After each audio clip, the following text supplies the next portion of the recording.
Inilatag naman ng Hamas ang ilang mga ikinukonsidera nilang mga proposals mula sa mediator na nagsusulong ng ceasefire.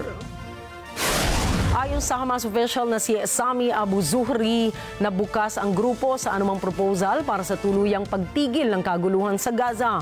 Hindi rin nila isinasara ang kanilang pintuan para sa anumang kasunduan na maaaring magtapos sa paghihirap ng mga Palestino na magdadala sa permanenteng tigil putukan. Sa kabila nito ay sinasabi ng delegasyon ng Qatar na sila'y patuloy na umaasa, ngunit hindi sila kumpiyansang maaabot ng dalawang kampo ang ceasefire deal sa lalong madaling panahon.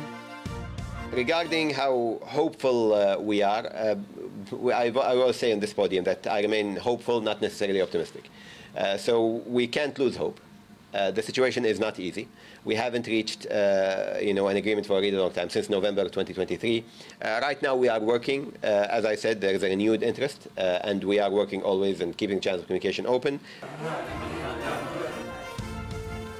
Patuloy ang panghihikayat ng mga bansang US, Qatar at Egypt na siyang nagsisilbing mga mediators na dapat tumugon sa ceasefire ang Israel.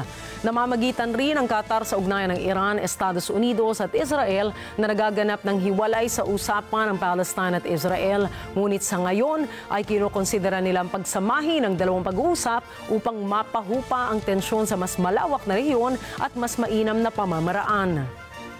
We have been involved in facilitating communication between Iran and the United States and Israel to de-escalate. And this channel of communication has remained open since then. And the talks are ongoing to keep that channel of communication open and to make sure that there is a relative de-escalation between both sides. We are hopeful that this last attack will be the last stretch